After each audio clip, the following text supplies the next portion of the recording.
Single millionaire dad buys an abandoned mansion and finds a poor girl with two twin toddlers hidden in the basement. She says, "We live here." He's shocked by the truth. The house was far too quiet.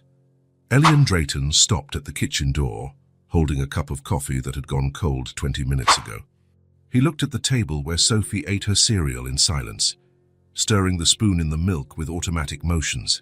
6 years old, and she already seemed to carry the weight of the world on her small shoulders. "It's going to be fine at school today," he said, trying to sound cheerful. Sophie only nodded without raising her eyes from the bowl.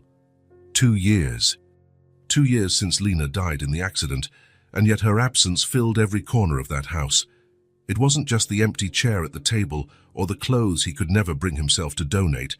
It was the silence, the terrible silence that replaced the laughter, the conversations, the plans. Sophie used to be different. She talked non-stop, made up crazy stories, laughed at anything. She woke up singing, asked questions about everything, hugged Elian when he got home from work. Now, she barely opened her mouth. At school, her teachers said she was polite and quiet, a polite way of saying the girl had shut the world out. And Elian, well, he wasn't doing much better. Work had become his refuge. Numbers, spreadsheets, endless meetings, anything to keep his mind busy and away from memories. His construction company was growing, profits were up, but he felt like he was only pretending to live. "Dad needs to leave earlier today," he said, washing his cup at the sink. "The nanny will pick you up from school." Sophie nodded and kept stirring her cereal. Mornings were always like that. Few words, mechanical gestures, a heavy emptiness between them. Elian remembered how Lena used to turn breakfast into a small party. She made funny pancakes, told terrible jokes, brushed Sophie's hair with love. The kitchen was full of life. Now it felt like a museum. On his way to the office, Elian thought about how much had changed. Before the accident, he used to come home eager to see his family. Lena always had something new to tell him. Sophie would run to show him her newest drawing. The three of them would eat dinner together, watch movies, make plans for the weekend. Now he came home and found a girl who hardly spoke, ate dinner alone, and went to bed way too early. The house was a place he needed to be, not a place he wanted to be. At the office, Marcus, his business partner, was already waiting with a stack of papers. "The shopping mall project is behind schedule," Marcus said bluntly, "and we have 3 clients wanting urgent quotes." Elian nodded and dove into work. That was how it went every day. Problems to solve, decisions to make, fires to put out, and it worked. For a few hours, he could forget that he'd go home later and find Sophie eating silently. But that day was different. Marcus knocked on the office door around 3 in the afternoon, holding a yellow envelope. "This arrived for you. Looks official." Elian opened the envelope without much expectation.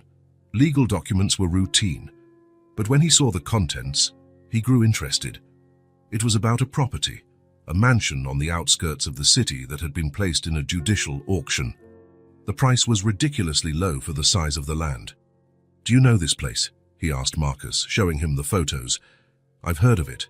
The Whitmore family house. It's been abandoned for about 15 years. Huge property, interesting architecture." Elian studied the images. It was an imposing mansion with Victorian-style architecture and a vast piece of land. Even in the faded photos, you could see the potential. With renovations, it could become a luxury hotel. The location was perfect, far enough from the city to offer peace, but close enough to attract guests. And the price. The price was too tempting to ignore. "I'm thinking about checking it out," he said. Marcus laughed. "A hotel now? You barely have time to eat lunch properly."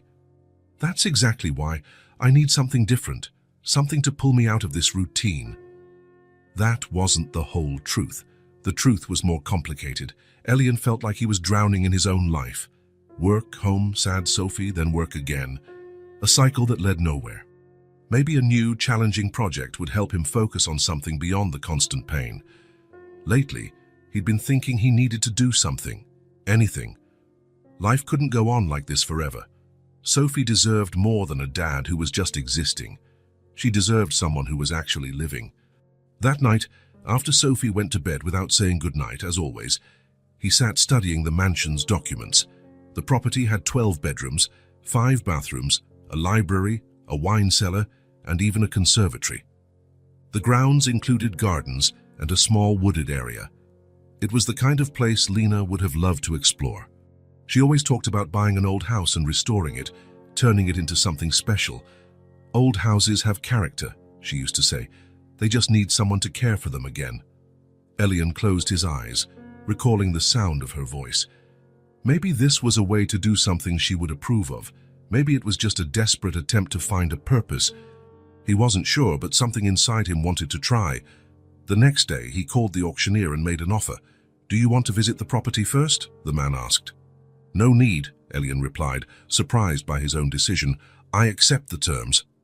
The transaction was quick. Within a week, he was officially the owner of an abandoned mansion he had never seen in person. Marcus thought he had lost his mind. Buying a house without even visiting? That's not like you, Elian. And it really wasn't. The old Elian would have researched for months, made detailed reports, calculated every possible risk.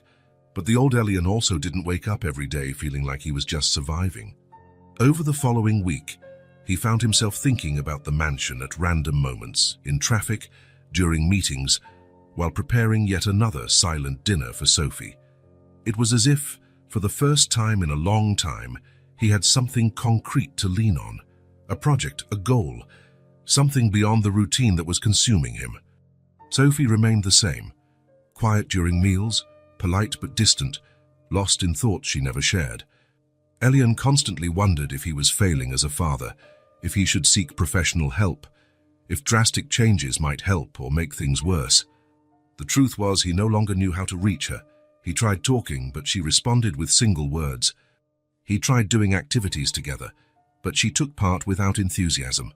It was as though an invisible wall separated them, built by a grief neither knew how to process. At least at work, things ran smoothly. Projects advanced, clients were satisfied, the company thrived. It was the only area of his life where Elian still felt competent, but it wasn't enough. On the night before visiting the mansion, he stayed in the living room looking over the documents spread on the coffee table. Floor plans, deeds, old photographs. He still couldn't quite believe he'd bought a property without even seeing it. It was completely unlike his usual cautious self. But maybe that was exactly what he needed. Something impulsive. Something that forced him out of the paralysis he'd lived in for 2 years. Marcus was right when he said this wasn't Elian's style, but it was done. Tomorrow, he would finally visit the place he now owned. Maybe he'd discover he'd made a terrible financial decision. Maybe he'd discover real potential for a hotel.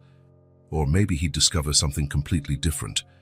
The mansion was even bigger than Elian had imagined. Standing before the rusted iron gate, he looked at the stone facade covered in ivy.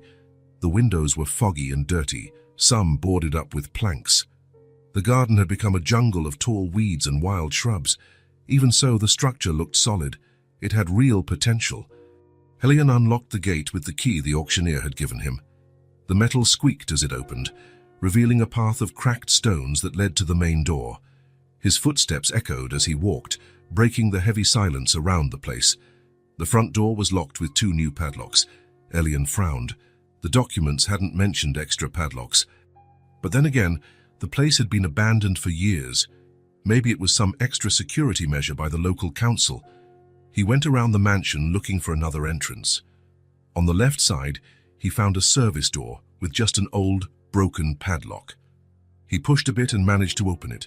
The smell of mold and dampness hit him as soon as he stepped in. He was in some kind of pantry that led to a huge kitchen. Dusty plates were still stacked on shelves, as if the former residents had left in the middle of a meal and never returned. Elian turned on his phone's flashlight and began to explore. The kitchen led to a long corridor with several doors, a dining room with a 12-person table, a living room with armchairs covered in white sheets, a library with empty shelves except for a few forgotten books. Each room confirmed his suspicions. With a good renovation, this mansion could become an incredible hotel. It had charm, history, and enough space for at least 15 comfortable suites. He went upstairs to the second floor. More bedrooms, more bathrooms, more possibilities. The windows offered a lovely view of the land and the trees at the back. Guests would pay a lot for that kind of peace. He was heading back down the stairs when he heard it. A muffled noise, like someone had dropped something. Elian paused on the landing, listening intently. Silence. Maybe it was just the old structure making noises, wood contracting, ancient pipes settling. But then he heard it again, clearer this time. It was coming from below, from the basement. Elian descended the rest of the stairs slowly, following the sound. In the kitchen, he found a door he hadn't noticed before. It stood slightly ajar, revealing stone steps leading into darkness. The basement? More noises. Definitely not just the house settling. It sounded like movement, as if someone was walking around down there. Elian hesitated. It could be a homeless person who found shelter, or a teenager messing around. Or something worse. Maybe he should call the police. But it was his property now, and he needed to know what was going on. He went down the steps carefully, lighting the way with his phone. The basement was large, divided into several sections, old boxes, covered furniture, and some ancient equipment he couldn't identify. Then he saw a faint light coming from a far corner. It wasn't electric light. It looked like candlelight. Elian walked toward the light, trying not to make a sound. He rounded a pile of boxes and stopped. There were 3 children there. A girl who looked about 6 was sitting on the floor, holding 2 smaller children in her lap. Twins, from what he could see, no older than 2.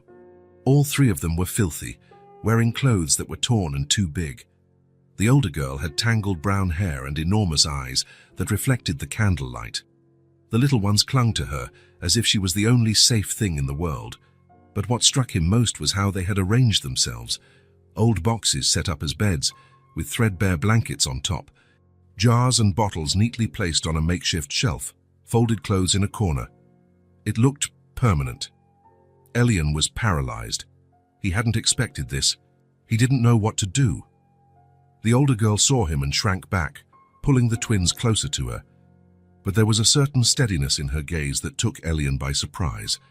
"Please, don't call the police," she said in a small but resolute voice. "We live here." Elian lowered his flashlight to avoid blinding her. "How long have you been here?" "More than a month. Since before the last big rain." More than a month. They weren't casual trespassers or lost children. They'd been making this basement their home. "Where are your parents?" The girl lowered her eyes. "No, Dad. And Mom died before we came here." The simplicity of her statement hit Elian like a punch. There was no drama, no tears, just a terrible acceptance from a child who learned far too young how cruel life could be. "How did you find this place?" "We were walking and saw that the back door was kind of open. It looked like a safe place to sleep. So we stayed." Elian looked around at their setup again. It showed logic and care. The girl had built a system to survive with 2 toddlers. "What are your names?" "I'm Amelie. These are Luna and Chloe. They're twins. And you take care of them." Amelie nodded seriously. "Someone has to." "They're little." 6 years old, taking care of 2 two-year-olds. It was impossible. Yet it was happening right in front of him. "Do you have food?" Amelie hesitated. "We manage. There are places to get stuff, and sometimes people are nice." Hunger. They'd been living in constant hunger. One of the twins, Luna or Chloe, he couldn't tell, started crying softly. Amelie immediately began rocking her, making soothing sounds. "Shh, it's okay. Amelie's here." The way she cared for her younger sisters was heartbreaking. Far too much responsibility for someone so little, but she was dealing with it all alone for over a month. "Why didn't you look for help? People who could take care of you?" Amelie looked at him with a mix of fear and distrust. "We tried before, but they wanted to separate us. Said I was too young to take care of them. But I can take care of them. I know I can." There was deep pain in those words. Someone had tried to separate the sisters before. "Don't you have anybody else? No family?" Amelie shook her head. "It's just us 3. We take care of each other." Elian crouched to be at their level. The twins pulled closer to Amelie, but she kept staring at him with surprising courage. "Are you going to send us away?" she asked. The question was direct, with no beating around the bush, as if she was already bracing for the answer. Elian had no idea what to say. Legally, they were trespassing. In practice, they were 3 abandoned children in dire need of help. When did your mom die? 2 months ago. She got sick and couldn't get out of bed. One day, she just wouldn't wake up anymore. 2 months. Amelie had been caring for the twins alone for 2 months, and you've been on your own ever since. We stayed in the building where we lived with Mom for a few weeks, but the landlord said we had to go because we couldn't pay, so we came here. Elian pictured their journey, a 6-year-old girl and 2 toddlers, evicted and wandering until they found an abandoned mansion. How had they survived? How did you get here? Walking. It took a while. The girls are heavy to carry. Elian's stomach churned. Amelie had carried 2 toddlers for miles until she found shelter. Are you hungry now?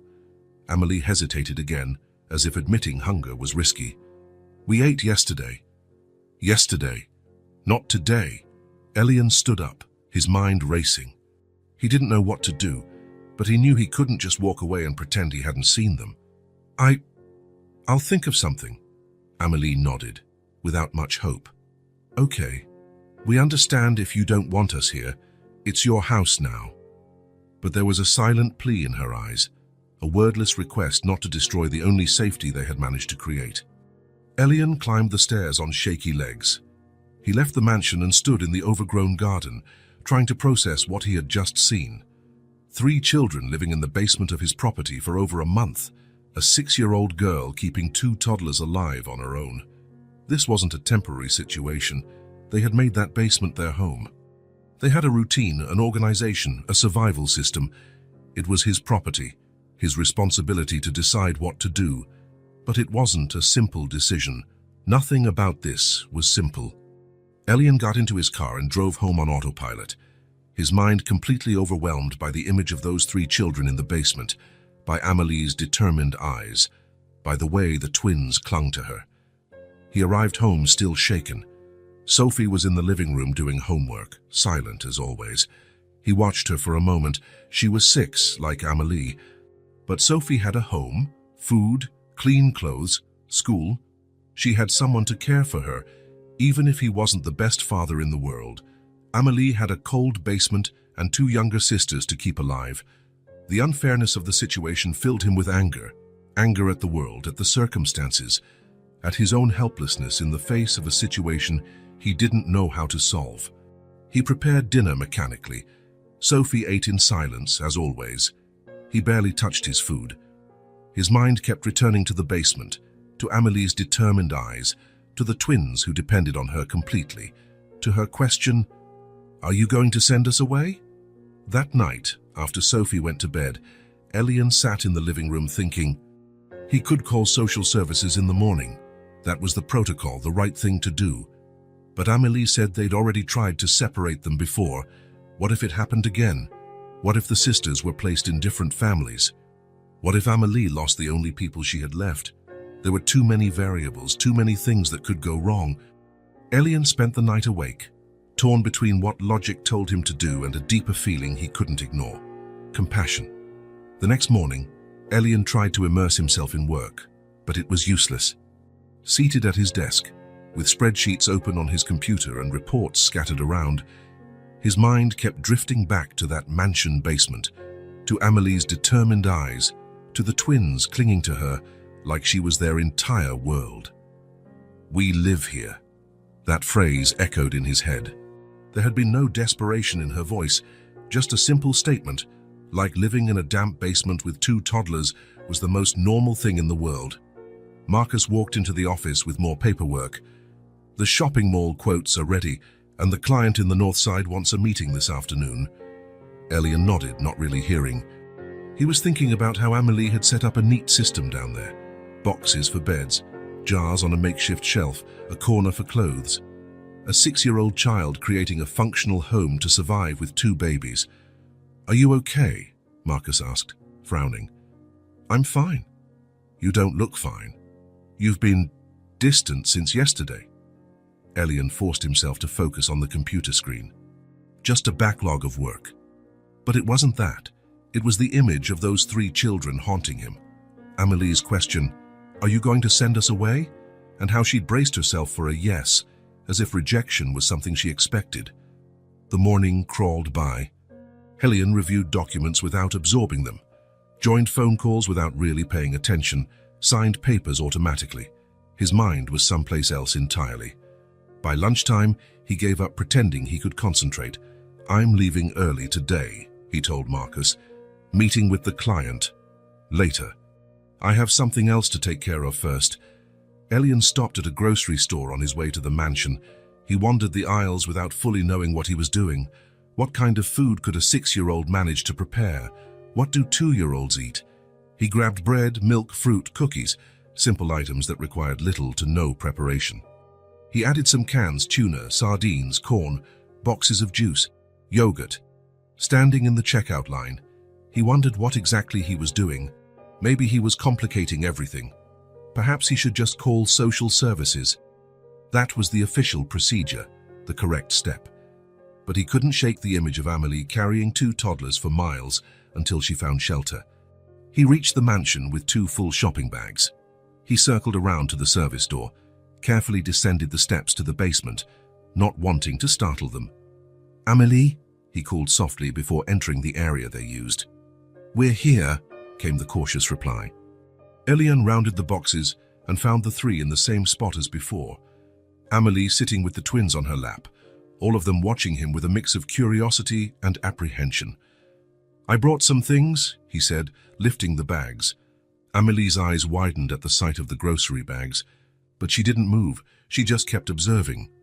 Elian began taking items out, placing them on the floor in front of them: bread, milk, fruit, cookies. With each item, he watched Amelie's expression transform. It wasn't just hunger, it was relief. "These are for you," he said. "Why?" Amelie asked warily. It was a fair question. People rarely helped without wanting something in return. She had learned that all too early. "Because you're hungry." Amelie studied his face for a long moment. Then slowly, she released one of the twins and crawled over to the food. She picked up an apple and examined it like it was precious. "Thank you," she said quietly. The twins, seeing their older sister move toward the food, started moving as well. One of them, Luna, he thought, pointed to a banana and made a sound that probably meant she wanted it. Amelie immediately took the banana and peeled it for her sister. The care in her movements was touching, each gesture calculated to look after the toddlers first. "Aren't you going to eat?" Elian asked. "I will after they finish." Always others first. Always putting her own needs aside. Elian sat on the floor, keeping a respectful distance. He watched as Amelie handed out food to the twins before taking anything for herself. When she finally bit into a piece of bread, she closed her eyes like it was the best meal she'd ever had. "How long has it been since you ate a proper meal?" he asked. "Yesterday we got some soup from a church. Before that, 2 days, I think." 2 days, 2-year-olds going 2 days without eating. One of the twins, Chloe maybe, finished her banana and crawled toward Elian. Amelie immediately tensed. "Chloe, come back." But the small child kept approaching, curious. She stopped a few inches away from Elian and looked up at him with big eyes. "Hi," he said softly. Chloe smiled, a small, shy smile, but genuine. "She likes you," Amelie said, surprised. "Do you like me?" he asked, the question slipping out before he could stop himself. Amelie studied him for a moment. "You brought food, and you didn't call the police." It wasn't exactly a yes, but it was a start. They stayed like that for about an hour, Elian watching the girls eat, Amelie carefully distributing the food, the twins exploring new tastes. It was strange and touching all at once. When he stood to leave, something unexpected happened. Amelie came up to him, hesitated for a second, then extended her small hand to touch his, just for a moment. Her fingers were thin and cold, but the gesture was deliberate. "Thank you," she said again. The touch lasted only a moment, but something changed. It was as if she had decided he was safe, at least for now. "I'll come back tomorrow," Elian said. Amelie nodded. "We'll be here."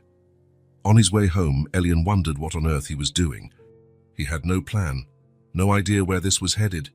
He only knew he couldn't forget those children. The next day, he returned with more food. This time, he also brought some old blankets from his house. The basement was cold, and the girls had only scraps to cover themselves. Amelie greeted him with less distrust. The twins already seemed to remember him. Luna even reached out her arms when she saw him. "I brought blankets," he said. "Why do you keep coming back?" Amelie asked as she examined the thick blankets. "I'm not sure," Elian answered honestly, and it was true. He didn't fully understand what drew him to that basement every day. Maybe it was the way Amelie cared for her sisters. Maybe it was the sense of responsibility he felt after finding them, or maybe something deeper. "Do you have kids?" Amelie asked. "I have a daughter, Sophie. She's 6, like you." "Where is she?" "At school.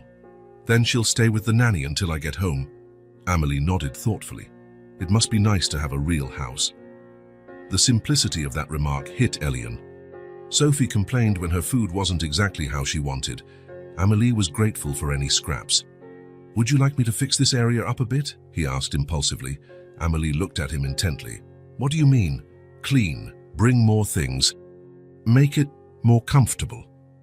You'd let us stay?" The question came loaded with cautious hope, as if she didn't want to hope too much but couldn't help it. "For now, yes." Amelie smiled, the first real smile he'd seen on her face. "We'll help. We know how to work." Over the next few days, Elian established a routine. He left the office a bit earlier, stopped by the supermarket, then headed to the mansion. He brought food, cleaning supplies, and items to make the basement more livable. Amelie helped with everything: sweeping, organizing, caring for the twins while he cleaned higher areas. She was incredibly mature for her age, but sometimes she slipped into childlike moments. She laughed when the twins did something funny, hummed quietly while she tidied up. During one visit, he brought a basin of warm water and soap so they could bathe. The twins were overjoyed at the warm water, laughing and splashing as Amelie washed them gently. "They haven't had a warm bath in a long time," Amelie explained, watching her sisters play. "And what about you?" "I take a quick bath when they're sleeping, with cold water from the faucet upstairs." Elian noticed that Amelie always put the twins first. In food, baths, comfort, always the little ones first. "You deserve care too," he said. Amelie looked at him in surprise, as if that idea had never occurred to her. "Someone has to take care of them. And who takes care of you?" She didn't answer, just kept washing Luna's hair. On another visit, Elian brought clothes. He had gone to a children's store and bought some basics. He wasn't sure of their sizes, so he got a range. Amelie held a clean t-shirt against her chest like it was made of gold. "Is it really ours?" "Yes, it's yours." She helped the twins try on the new clothes. Chloe giggled when she saw her reflection in a puddle wearing a pink t-shirt. Luna clapped when she managed to put on the small sneakers. It was during these moments that Elian saw the child beneath Amelie's burden. She smiled at the twins' happiness, made funny faces to make them laugh. "Tell me about your mom," he said one day. Amelie's face closed up slightly. "Why?" "I'm just curious. You don't have to talk if you don't want to." Amelie was silent for a moment, watching the twins play with the wooden blocks Elian had brought. She was nice, always tired, but nice. She worked nights cleaning offices. During the day, she slept a little and then took care of us. "What about the twins' father?" "Never met him. Mum said he left when he found out there would be 2. "And your dad?" Amelie shrugged. "I don't know who he is. Mum never talked about him." 3 little girls, each with their own story of abandonment. "When did she get sick?" "About 4 months ago. She started coughing a lot, then couldn't work anymore. We couldn't pay the rent." "How did you survive?" "Mum sold the stuff in our apartment: TV, fridge, furniture. When there was nothing left, we ate whenever we could." Amelie recounted everything with a terrifying calm, as if hunger and despair were just facts of life. Near the end, she was in bed all the time, couldn't even stand up. "I took care of the twins. How old were you?" 5. I turned 6 last month. 5 years old, taking care of 2 babies while her mother slowly died in the next room. On the last day, she called me over and said I was responsible for the twins now, that I had to always take care of them and keep us together. Amelie looked at the twins, who were trying to stack the blocks. The next day, she didn't wake up anymore. I waited 2 days for her to wake up. Then I realized she never would. What did you do? We stayed in the apartment until the landlord came and kicked us out. Then we started walking, slept in parks, under bridges, in store doorways, until we found this place. The journey she described so simply was actually an odyssey of survival, a 6-year-old girl keeping 2 toddlers alive on the streets. You never thought about asking for help. I did. Once we went to a police station, but they wanted to send the twins one place and me somewhere else. They said I was too young to care for them. And you ran away. Yes. Mom said to keep us together. That's what I'm doing. The determination in her voice was astounding. No doubt, no hesitation, just an absolute certainty that her mission in life was to protect her sisters. During these conversations, Elian began to understand what was happening inside him. It wasn't just pity or social responsibility, it was something deeper. Amelie reminded him of himself right after Lena died, the feeling that he had to be strong for Sophie, that he couldn't break down because there was someone smaller depending on him. The difference was that he had resources, support, structure. Amelie had only her own determination, and he was seeing how strength could exist even in a 6-year-old child. His visits became daily. Elian rearranged his schedule at work to have time to go to the mansion every day. Marcus started asking questions, but he avoided answering. The basement was becoming livable. Elian installed some lamps, brought rugs, and organized a separate area for each purpose. A corner for sleeping, one for eating, a space for the twins to play. Amelie helped with everything, always carrying one of the twins or keeping both close. She never let them out of her sight. "Do you trust me now?" he asked one day. Amelie considered the question seriously. "I think so. You keep coming back, and you don't lie." "How do you know I don't lie?" "People who lie talk too much." "You talk little." Her observation made him laugh. It was true. He was always sparse with words. "And you like it when we're happy," Amelie added. "Bad people don't like it when kids are happy." There was a sad wisdom in her statement. How many bad people had she encountered to be able to make that distinction? As the days passed, Elian realized that visiting the mansion had become the best part of his day. Seeing the girls' progress, how they smiled more, how the twins started to say new words. Luna had learned to say Eli, her version of Elian. Chloe would get excited whenever he showed up. And Amelie began to talk more, asking questions about the world outside the basement. But it was more than that.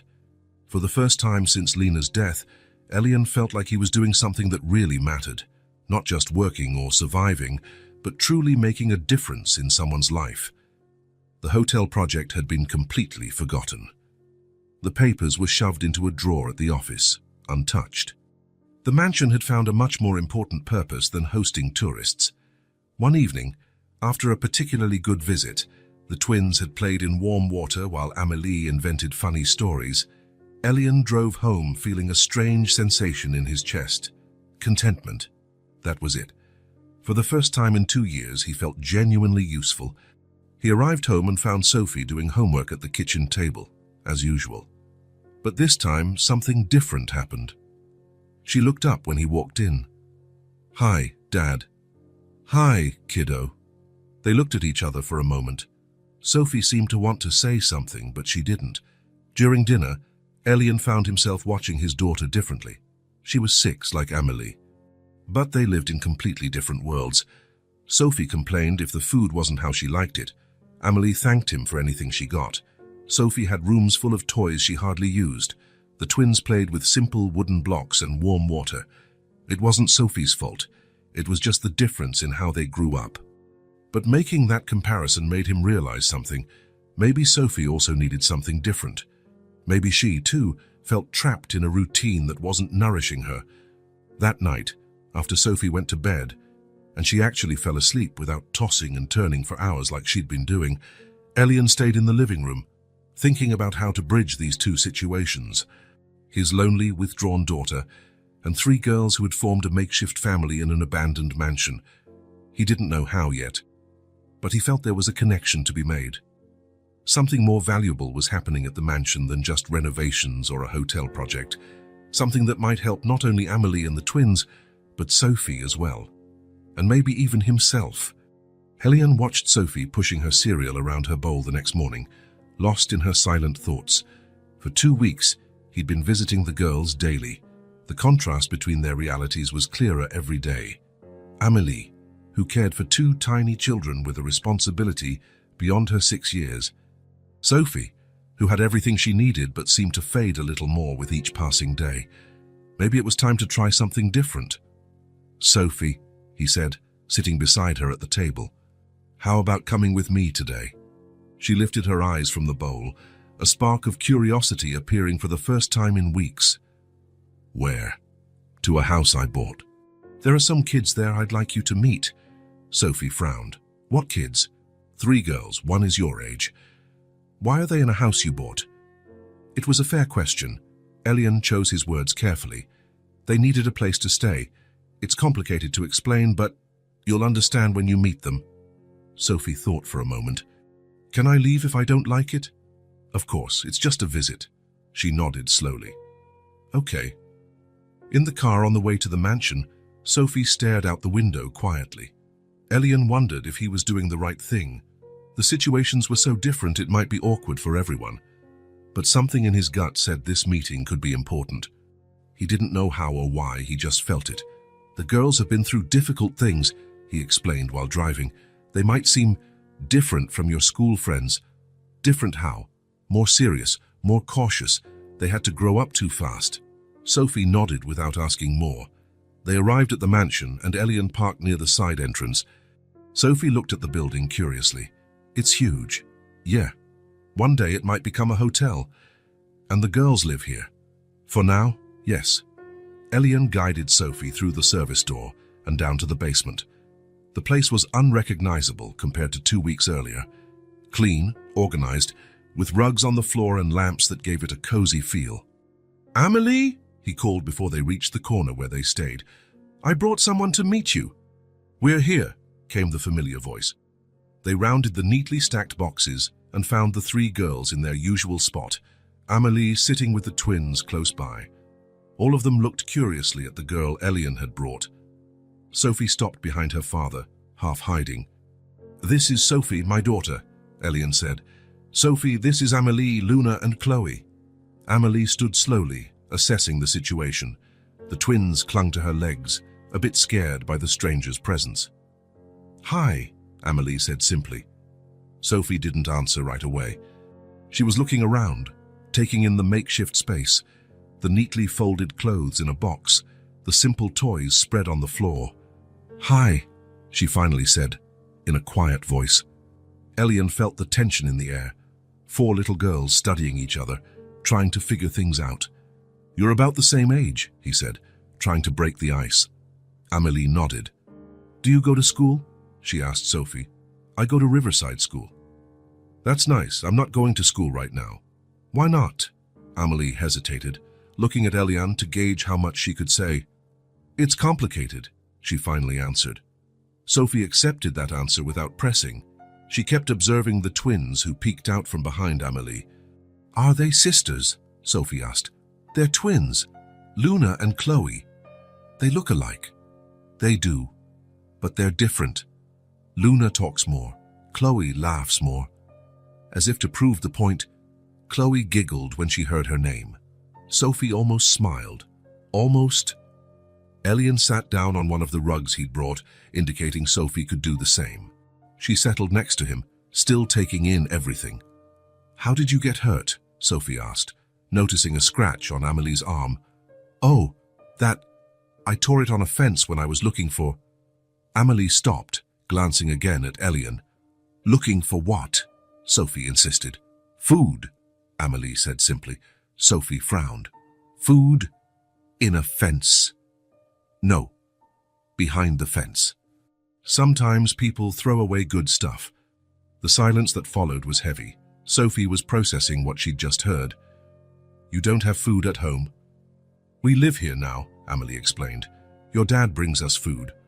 Sophie looked at Elian with an expression he couldn't decipher. "Dad, can I talk to you?" They stepped aside, still within sight of the other girls. "They don't have a home?" Sophie asked quietly. "Not exactly. What about their parents? They have no parents. Amelie takes care of the twins by herself. Sophie looked back at the three. Amelie sat down again, Luna in her lap, Chloe playing with wooden blocks beside them. She's 6 like me. Yes. And she's taking care of 2 little kids on her own? Yes. Sophie was silent for a long moment. That's really hard. It's very hard. They returned to the others. Sophie sat on the rug, this time a bit closer. Do you know how to draw? She asked Amelie. A little. Why? I like to draw. I brought paper and pencils in my backpack. Elian was surprised. Sophie hadn't mentioned she'd brought drawing supplies. She hadn't drawn at home for months. Sophie took a folder out of her bag, along with a box of colored pencils. Amelie gazed at the pencils as if they were treasure. So many colors, she said, amazed. Do you want to use them? Sophie offered. Amelie hesitated. Really? Sure. Sophie opened the folder and took out 2 sheets of paper. She handed one to Amelie along with half the colored pencils. What do you want to draw? Sophie asked. I'm not sure. What are you going to draw? I haven't decided yet. They sat side by side, each with her own sheet. Elian watched, fascinated at how Sophie seemed more alive than she'd been in months. There was color in her cheeks, interest in her eyes. Amelie held the pencils carefully, as if they were fragile. She chose a light blue and started drawing something that looked like a sky. Sophie picked a green pencil and began drawing grass. Are you making a garden? Amelie asked. I think so. What about you? The sky. I like looking at the sky from here. You can see it through the small windows. Sophie glanced up, noticing the tiny basement windows that let in a bit of light. It must be pretty at night. It is. Sometimes we see stars. The twins inched closer, curious about what the older girls were doing. Luna pointed to the pencils and said something that sounded like pretty. She likes colors, Amelie explained. When we used to walk around, she always stopped to look at flowers. I have a garden at my house, Sophie said. It has lots of different flowers. That must be nice. Yeah, but I never really stopped to look at them. Amelie looked at her curiously. Why not? Sophie thought about it. I don't know, I never thought about it. They kept drawing in silence for a few more minutes. Elian was amazed at the change in Sophie. She was smiling. Not just a polite smile, but a real smile. Can I draw on your paper too? Sophie asked. Sure, Amelie said, sliding her sheet to the center. Sophie began adding elements to Amelie's drawing, some clouds in the blue sky, a few birds flying. Amelie drew some trees. The twins kept scribbling colorful lines everywhere. That looks like a flower, Sophie said, pointing to a shape Luna had drawn. Luna loves flowers, Amelie explained. When we walked around town, she'd always stop to look at them.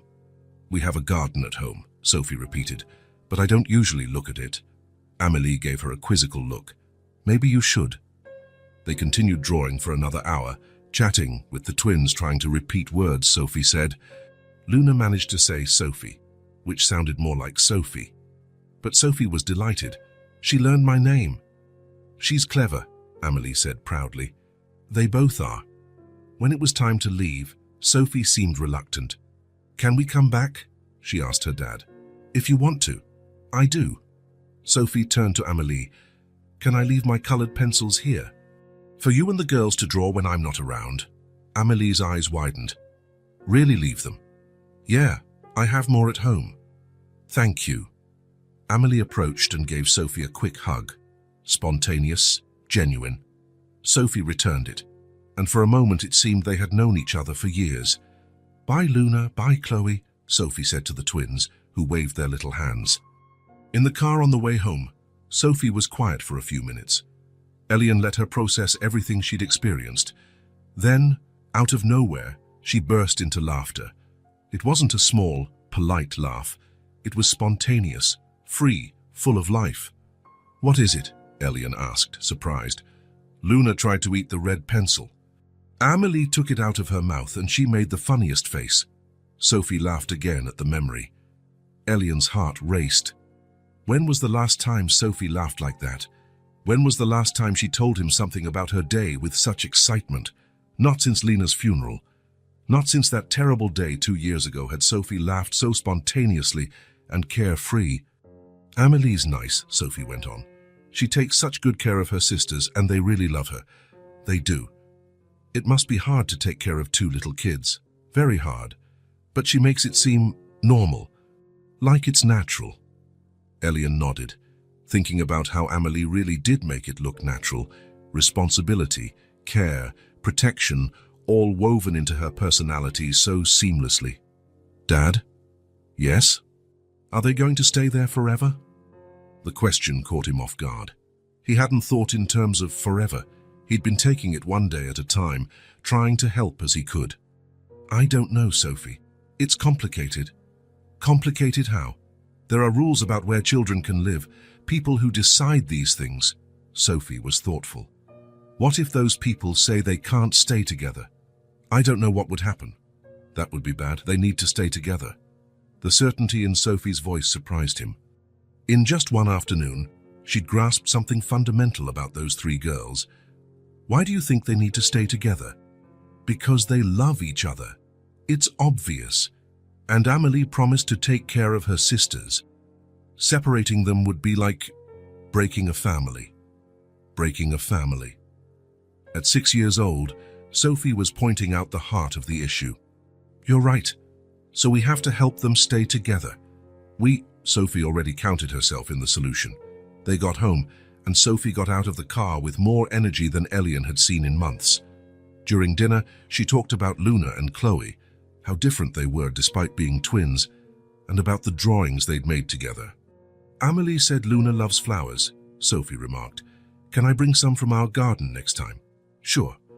And maybe some toys I don't use anymore, for the twins. Elian watched his daughter speak with excitement about something for the first time in 2 years. It was as if a light had switched on inside her. That night, after Sophie went to bed and she actually went to sleep, no tossing and turning, Elian sat in the living room reflecting on what he'd witnessed. Sophie had found something in that basement he couldn't give her at home. Purpose, connection, a feeling of being useful to someone else. Or maybe it was simpler than that.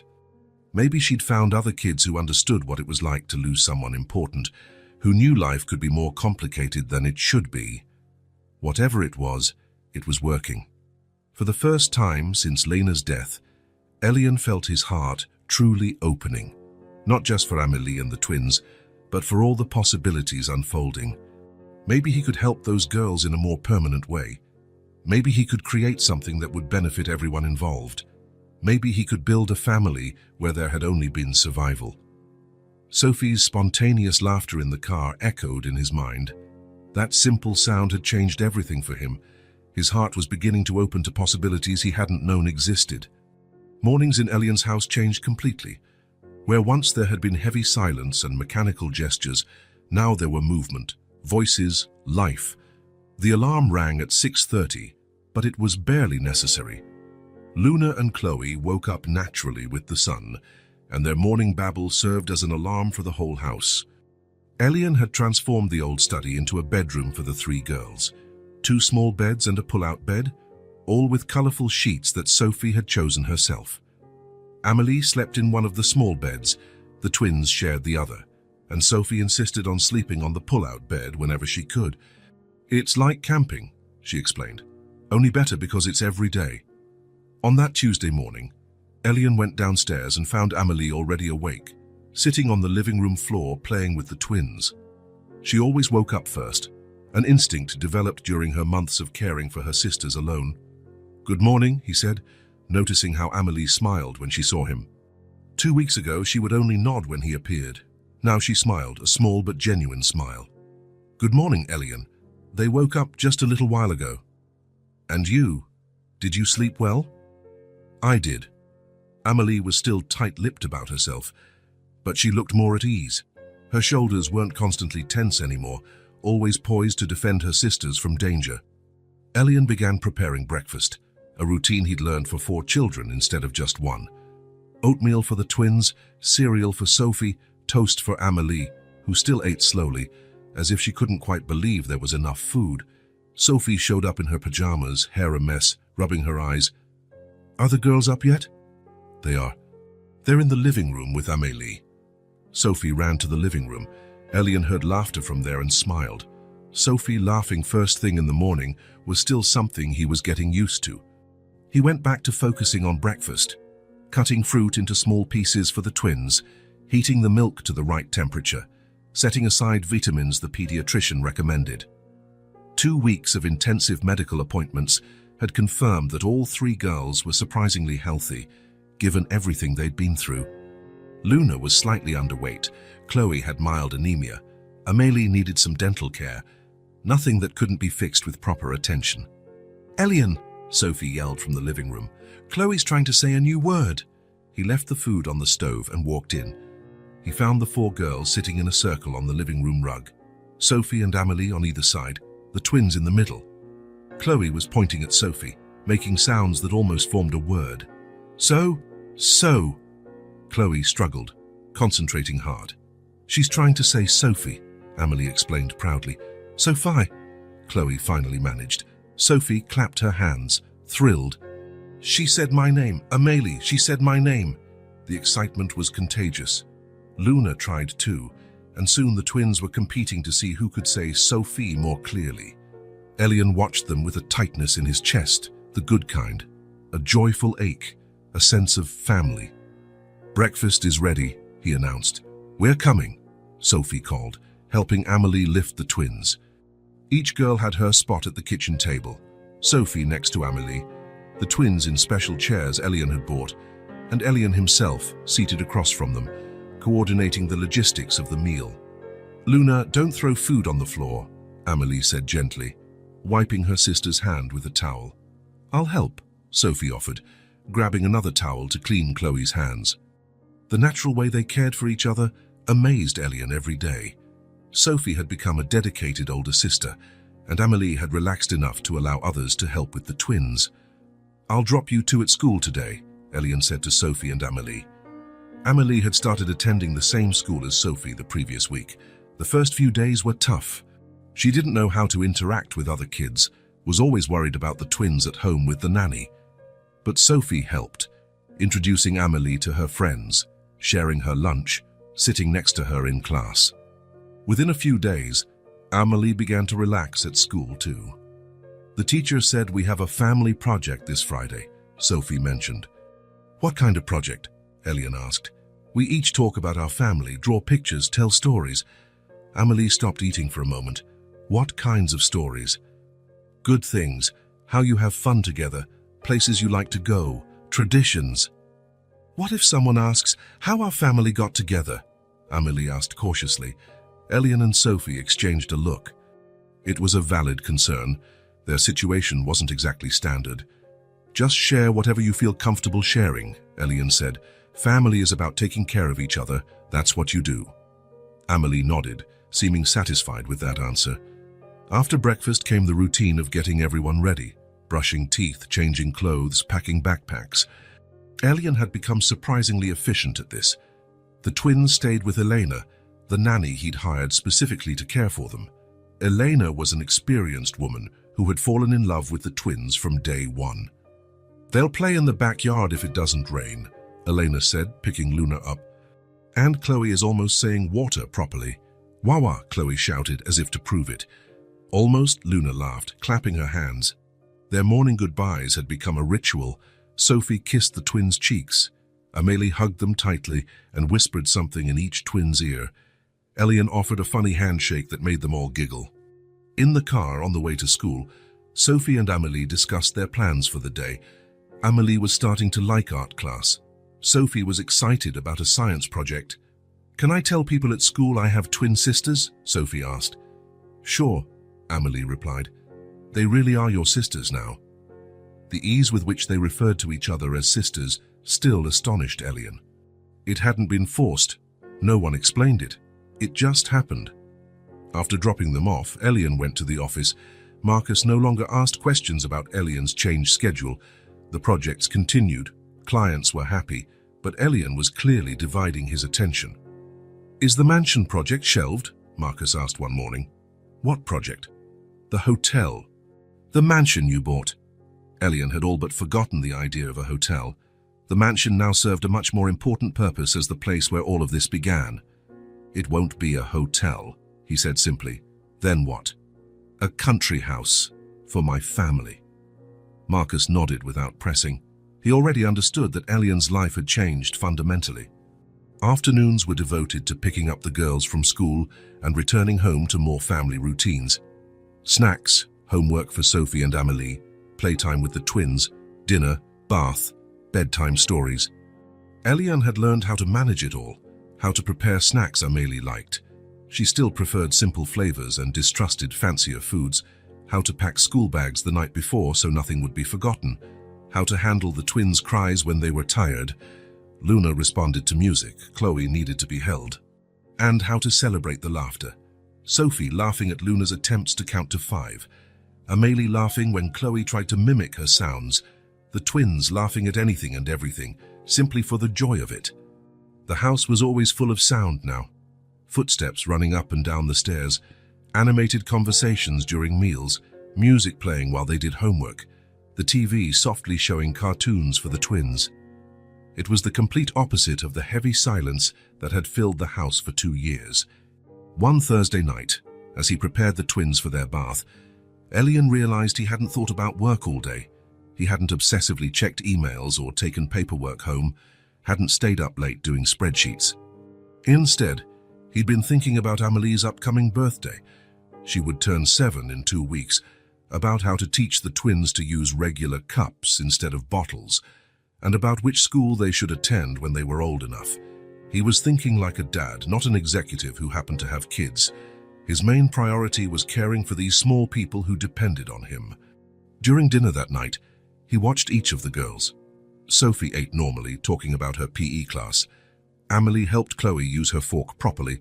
Luna tried to drink milk without spilling it. "Dad," Sophie said suddenly, "can I tell you something?" "Of course." "Today at school, Emma asked me what it's like to have 3 sisters. I told her it's the best thing in the world." Amélie smiled. "Really?" "Yeah, I used to feel lonely, even with Dad around. Now I never feel lonely." Elian's chest tightened. "I'm sorry you ever felt lonely. It's not your fault. It's just, the house was so sad after Mom died. Now it's happy again." The simplicity of her observation was perfect.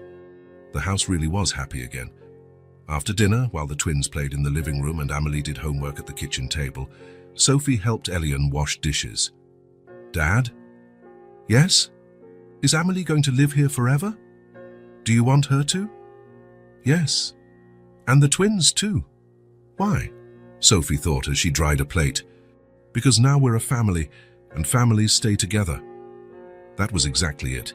They had become a family, not by blood, but by care and choice.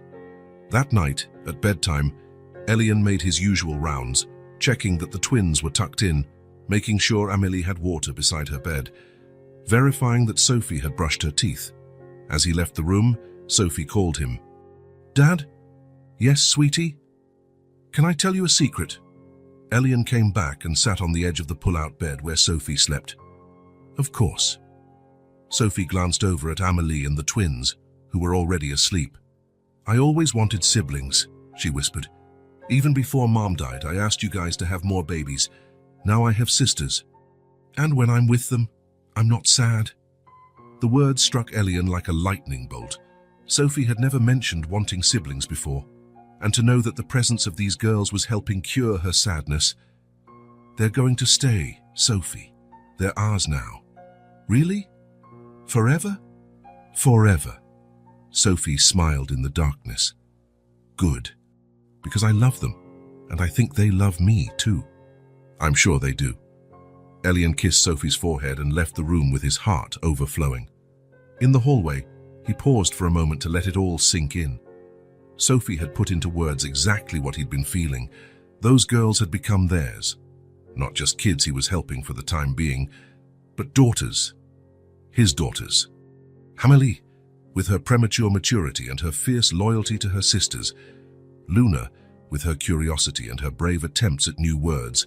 Chloe, with her spontaneous smiles and her way of making everyone laugh. And Sophie, who had found joy again through her love for her new sisters. Elian headed downstairs to the living room, looking at the photos that had started to appear around the house. Pictures of Sophie and Amélie doing homework together, the twins playing in the yard, all four girls painting a mural in their bedroom. A decision that had been forming for weeks finally crystallized. He wanted to be their father, truly their father. Not just a temporary guardian or a well-meaning protector. He wanted them to take his last name. He wanted to be the one they called whenever they needed something. He wanted to be there for every birthday, graduation, and important moment in their lives. He wanted them to know, without a doubt, that they belonged somewhere permanent, that they had a family that would never abandon them. The next day, he would reach out to a lawyer specializing in adoption. It was time to make official what was already real in their hearts. It was a Saturday afternoon, when Elian decided to quickly stop by the office to pick up some documents. The girls were at home with Elena, and he planned to catch up on a few tasks he'd let pile up during the week. "Can I go with you, Dad?" Sophie asked when she saw him grab the car keys. "Me too," Amélie asked, looking up from the book she was reading. "Won't you be bored? I'm just grabbing some papers." "We've never been to your office," Sophie said. "Oh, we want to see where you work." Elian smiled. "All right, but Luna and Chloe will stay with Elena. We won't be long." In the car, Sophie and Amélie chatted excitedly about what they expected to find at the office. Sophie had been there a few times when she was younger, but Amélie had never seen it. "Is it a tall building?" she asked. "Medium tall." "Our company's on the 5th floor." They arrived at the commercial building, and Elian used his key card to enter. The lobby was quiet, only security lights on. They took the elevator to the 5th floor. "Drayton and Associates." Sophie read the sign on the door. "Your name's on the door, Dad." Elian unlocked the door and turned on the lights. The office was modern, with glass desks, large computers, and well-maintained plants. Several architectural models were displayed on shelves. "Wow," Amélie whispered, looking around in awe. "It's so fancy." "Thanks. That's my office back there." He pointed to a glass door at the end of the hallway. The girls followed him while he headed to his desk. Sophie immediately went to the window to see the city view. But Amélie stopped at the doorway, observing everything carefully. Elian sat in his chair, searching for the documents he needed, contracts to review, budgets to approve, things that could wait, but he preferred to take care of them. "Dad, from here you can see our school," Sophie called from the window. "Really?" "Show Amélie." Amélie walked toward the window, but paused when something on the bookshelf behind Elian's desk caught her eye. It was where he kept some technical books and a few personal photos. There was a picture of Sophie as a newborn in the hospital, another of Sophie at about 3 years old in the park, and a photo of Lena holding baby Sophie, both smiling at the camera. Amélie stared at that last photo. She went completely still, as if she'd seen a ghost. "Dad," Sophie called from the window, "aren't you coming to see?" "I'm almost done," Elian replied, still sorting papers. Then he noticed Amélie hadn't moved. She stood there, transfixed by the photo of Lena. "Amélie, are you okay?" She didn't respond right away. She kept her eyes on the photo with an expression Elian couldn't decipher. "Amélie," he repeated, getting up and walking toward her. "This woman," Amélie said softly, pointing to the picture. "Who is she?" "That's Lena, Sophie's mom, my wife. She died." "Yes, 2 years ago." Amélie kept gazing at the photo for a few more seconds. Then she turned to Elian with an expression that baffled him. She gave us food once." Elian felt his entire world tilt. "What?" "That woman. She gave us food one day. Me, my mom, and the twins. She bought bread and juice. She smiled. I never forgot." Elian's heart pounded. It couldn't be a coincidence. "When? Where?" "A long time ago. The twins were so little. We were on the street near a bakery. Mom was sick and couldn't work. We were really hungry." Amélie looked back at the photo. "That woman came out of the bakery and saw us. She went back, bought bread and juice, and handed it to Mom. She smiled at me and said everything would be okay." Elian had to hold onto the desk. His legs were shaking. "Are you sure?" "Yes. I never forget kind faces. She was very kind." Sophie had come closer and was listening. "Mom helped you?" "Yes. We were so hungry, and she came out of nowhere, like an angel." Elian remembered it vaguely. Lena sometimes came home from shopping telling him she'd helped someone on the street, especially children. She could never ignore people in need. He recalled a specific day, maybe 8 or 9 months before the accident, when Lena had returned saying she'd met a family with small children who were really struggling. She'd bought them food and worried about them for days. "Oh my God," he whispered. "What is it, Dad?" Sophie asked. "Your mom. She planted the seed of this story. Without knowing it, she connected our family long before I found you in the mansion." Amelie furrowed her brow. "What do you mean?"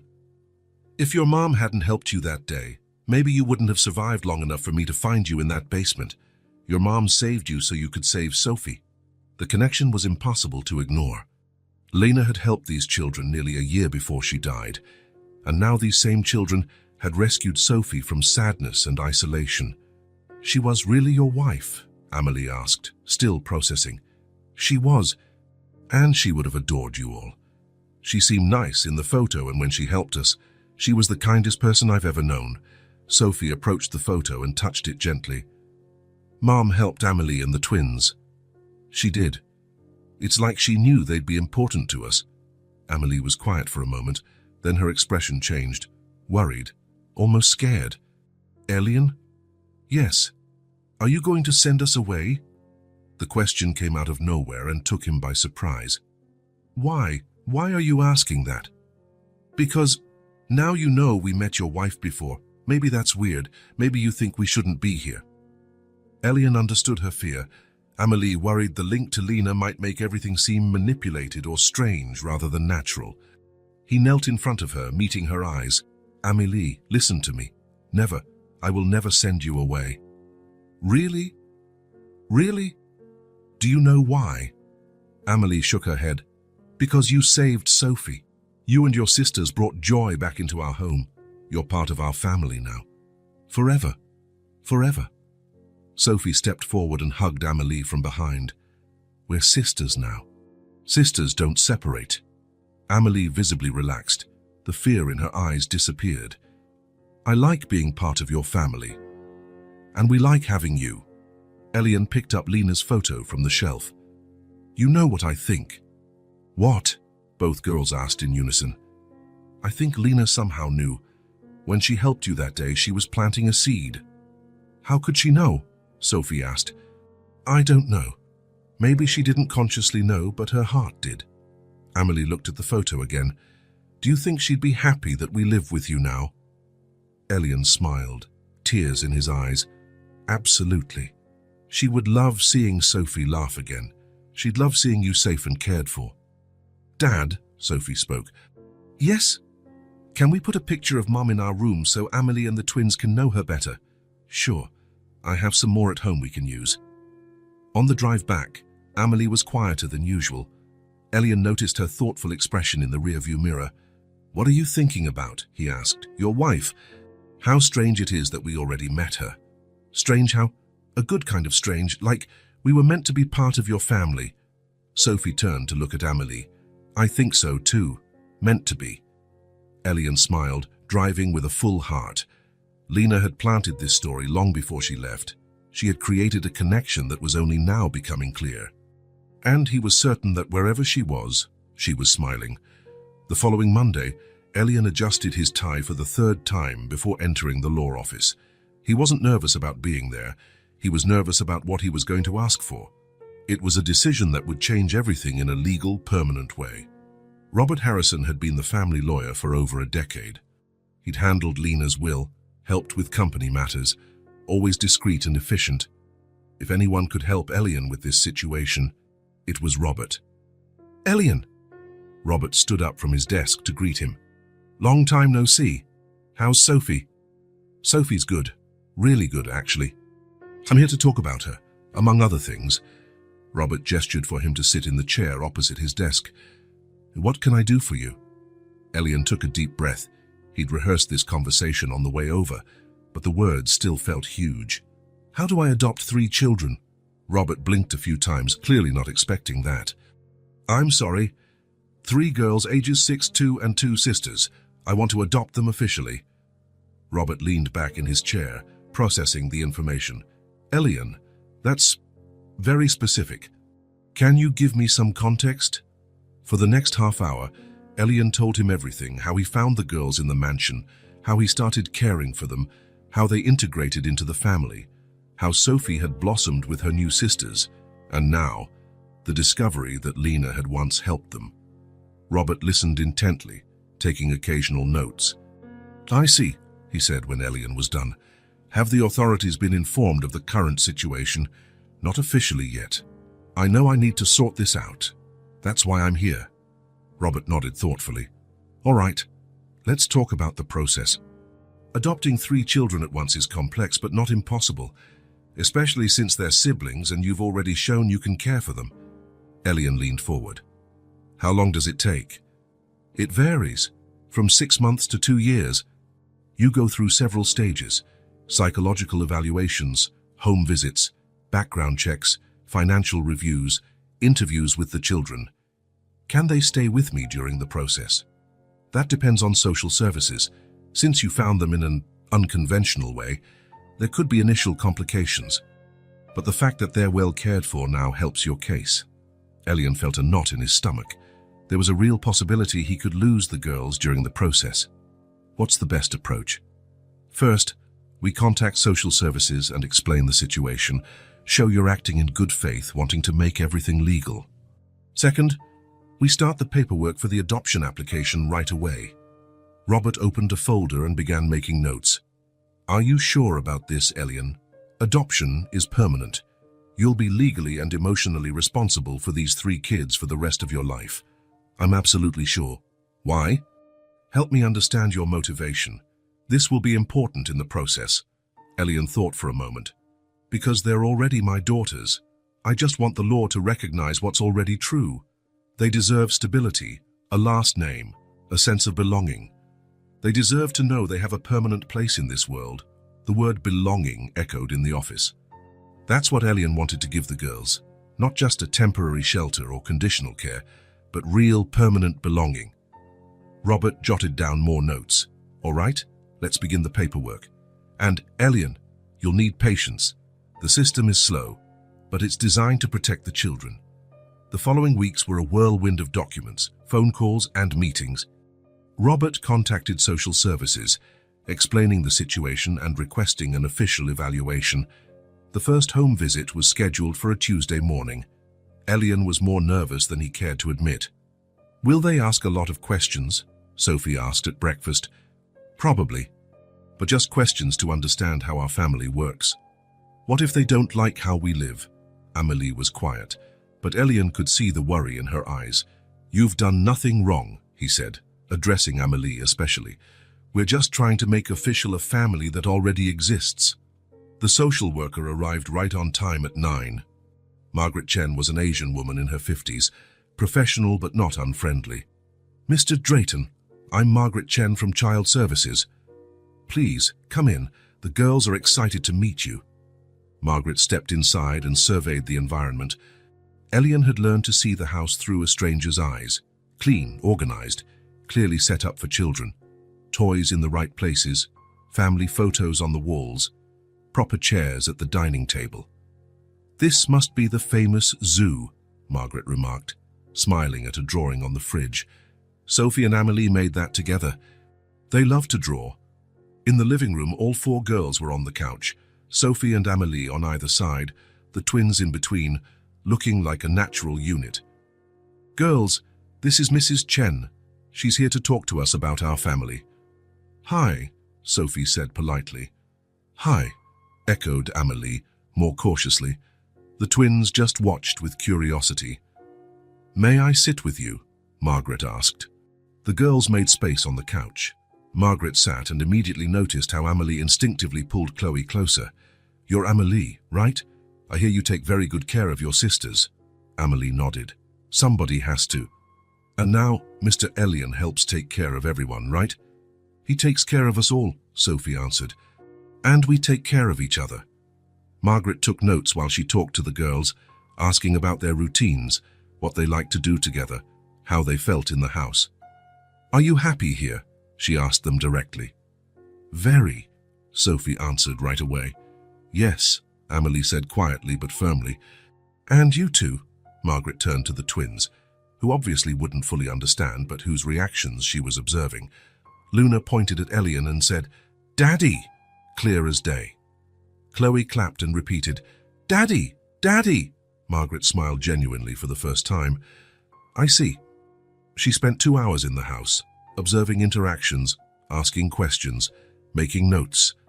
Elian tried to act natural but was obviously tense.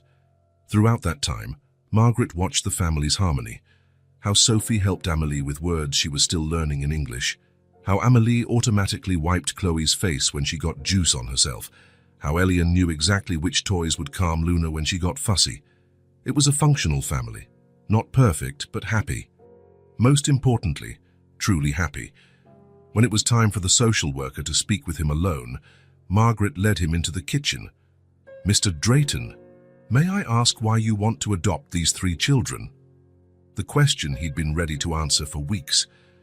"Because my daughter is smiling again," he said simply. "Because they taught me what it means to be a father." Margaret raised an eyebrow. "Could you elaborate?" "After my wife died, Sophie and I were just surviving, existing. When I found Amelie and the twins, when they joined our family, everything changed. Sophie started being a child again. I started being a real dad again. And the girls? What did they gain? Security, stability, a chance to be kids instead of just survivors." Margaret made more notes. "You understand, adoption is more than offering shelter. It's a lifelong legal, emotional and financial commitment." "I understand completely. That's exactly what I want. I don't want them as my wards or my dependents. I want them as my daughters. Why? Because they already are. I just want the law to recognize that." Margaret studied his face for a long moment. "Mr. Drayton, in 20 years of doing this, I've seen many situations, some sad, some inspiring. This home, this family is special." Elian felt cautious relief. "Is that good?" "Very good. The children are clearly happy, healthy and well-adjusted. Sophie has flourished dramatically. Amelie has relaxed while keeping her special bond with the twins. The twins are developing normally. So what's next? I'll recommend that the adoption process move forward. There will be more visits and assessments, but from what I see, this is a functional family that just formed in an unusual way." As Margaret stood to leave, she paused by the living room to say goodbye to the girls. "It was lovely meeting you all," she said. "Will you come back?" Sophie asked. "Yes, a few times, while we make official what's already real." Amelie watched Margaret closely. "Are we allowed to stay?" "If it's up to me, yes. You belong here." When Margaret left, the house stayed quiet for a few minutes. The girls were processing her visit. Elian was processing the implications. "Dad?" Sophie broke the silence. "Did she like us?" "She liked you a lot." "How do you know?" "Because she saw what I see every day. A family that loves each other." Amelie approached him. "You really want to adopt us? Forever?" "I really do. Do you 3 want me to adopt you?" Amelie looked at the twins, then at Sophie, then back at him. "We're already your family. But it'd be nice to have it on paper, too." That night, after the girls were asleep, Elian called Robert. "How was the first assessment?" "Better than I expected. She's going to recommend that we proceed." "Excellent. That speeds things up. How long do you think it'll take now, with a positive recommendation?" "Maybe 6 to 8 months, especially since the children are already settled and happy." Elian ended the call feeling both relieved and excited. 6 to 8 months. In less than a year, Amelie, Luna and Chloe Drayton would officially be his daughters. The thought filled him with deep joy. They would have more than a place to live. They would have belonging. Forever. 8 months after Margaret Chen's first visit, Elian was seated in the courtroom with the 4 girls by his side. Robert Harrison organized the last few documents in front of them, while Judge Helen Morrison reviewed the case she'd been overseeing for months. "Mr. Drayton," the judge said, looking over her glasses, In my 15 years presiding over adoptions, I've rarely seen a case so well documented and with such glowing evaluations. Elian's heart pounded. The girls sat quietly beside him, Sophie and Amélie holding hands, the twins on his lap. The children are clearly integrated, happy and thriving under your care. Social Services recommendation is unanimous. This adoption is unquestionably in the children's best interests. Judge Morrison picked up the final documents. Therefore, it is my great pleasure to declare the adoption of Amélie Marie Drayton, Luna Rose Drayton, and Chloe Grace Drayton officially approved. As of this moment, you are a family. The gavel struck, legally sealing what they had already felt in their hearts. Sophie burst into tears of joy. Amélie hugged Elian tightly. Luna and Chloe, not fully understanding but sensing the happiness, started clapping. "We're really a family now," Amélie asked, her eyes shining. "We're officially a family now," Elian replied, voice trembling with emotion. Robert came over with a huge smile. "Congratulations, Drayton family. You made history today." In the car on the way home, Sophie couldn't stop talking. "Amélie Drayton, Luna Drayton, Chloe Drayton," she repeated, as if their names were a song. "We were always sisters," Amélie said softly. "Now we share the same last name too." They arrived home to find Elena had decorated the living room with colorful streamers. Balloons were tied to the chairs, ribbons on the dining table, and a big sign reading, "Welcome to the Drayton family." "How was it?" Elena asked as soon as they walked in. "Approved!" Sophie shouted. "They're officially our sisters." Elena hugged each of the girls, showering them with affectionate words in Spanish that they'd all learned to understand. "I have a surprise for you," Sophie announced, barely containing her excitement. "I helped make a special cake to celebrate." She ran to the kitchen and came back carrying a chocolate cake with white icing. On top, in slightly crooked but carefully piped letters, it read, "Drayton family." Around it were small, colorful sugar flowers. "I wrote the names," Sophie said proudly. "Elena helped me make the cake, but I did all the decorating myself." Amélie stared at the cake with a mix of surprise and emotion. "You made this for us?" "For our family. Now we're 4 official Drayton sisters." That afternoon, while the girls played in the yard and Elena tidied the kitchen, Amélie approached Elian with a folded piece of paper in her hands. "I wrote something for you," she said shyly. Elena helped me with some tricky words. Elian unfolded the paper to find a letter in a careful, childlike handwriting. Some words were clearly corrected, others showed where someone had helped with spelling. "Dear Daddy Elian, thank you for staying. When you found us in the basement, I thought you would send us away like other people did, but you didn't. You brought food and blankets and made that place better. Then you let us live in your real house. Sophie became our sister, and you became our dad. You took care of the twins when I was too tired to do it alone. Thank you for not giving up on us. Now you are my dad. With much love, Amélie Marie Drayton, P.S. The twins want to say thank you too, but they don't know how to write yet." Elian had to sit down. The simple words of the letter hit him harder than he could have imagined. "Amélie," he called, voice trembling. She stepped closer, concerned about his reaction. "You don't like it." "I like it more than anything I've ever received in my life." He pulled her into a tight hug. "Thank you for letting me stay too. Thank you for taking care of your sisters until I found you." "We saved each other," Amélie said simply. At dusk, Elian suggested they celebrate in the backyard under the stars. They spread a big blanket on the grass, lit a few garden lanterns, creating a soft glow. All 5 of them lay there, Elian and the 4 girls, talking about weekend plans, naming the stars, and imagining shapes in the sky. Luna and Chloe were in the middle, Sophie and Amélie on either side, everyone huddled together.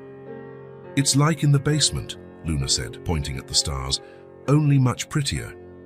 "And warmer," Amélie agreed. "And family," Chloe said, one of her newly learned phrases. "Forever family," Luna added. They stayed there for over an hour, chatting softly, watching the stars, feeling content. When the girls started dozing off, Elian carried them inside one by one. It was a simple, perfect celebration. In the following weeks, The biggest change involved the mansion. Elian had decided it definitely wouldn't be a hotel. Instead, he hired a team to restore it as a weekend house for the family. "Would you like to help choose the colors?" he asked the girls one morning. "Can we really?" Amelie asked. "Of course, it's our country house now." Sophie clapped her hands. "We can do themed bedrooms." Over the next few weekends, they went on expeditions to the mansion to check on the renovations. The girls ran through the empty rooms, planning where each piece of furniture would go, choosing wallpaper. The basement, where it all began, was turned into a playroom. Elian kept one small corner exactly as it was when he found the girls, placing a plaque that read, "Where our family began." Amelie always paused at that corner during visits. "It's strange to see how it was before," she said once. "Strange sad or strange good?" "Strange good, because now we know it had a happy ending." On their first full weekend in the newly restored mansion, Elian watched the girls explore every inch of the property with pure joy. Luna and Chloe, now almost 3, ran around the vast lawn, squealing with excitement at all the space to play. Their laughter echoed around the gardens. "Daddy," Luna called from afar, waving, "come plant flowers with us." Elian had bought colorful seedlings to create a special family garden. Luna and Chloe loved digging in the dirt, even if they ended up completely covered in it. "This will be Luna's flower," he said, helping her plant a yellow daisy. "And this one is Chloe's," Chloe announced, choosing a purple petunia. "That one's Sophie's, and that one is Amelie's," Luna added, pointing to other seedlings. "Which one is yours, Daddy?" Chloe asked. Elian looked at the garden they were creating together. "All of them are mine, because you're all my special flowers." The twins giggled at his answer. Amelie, watching from a distance, smiled in a way that showed she understood the deeper meaning. While Elian planted with the twins, Sophie and Amelie set up a small table for drawing on the mansion's porch.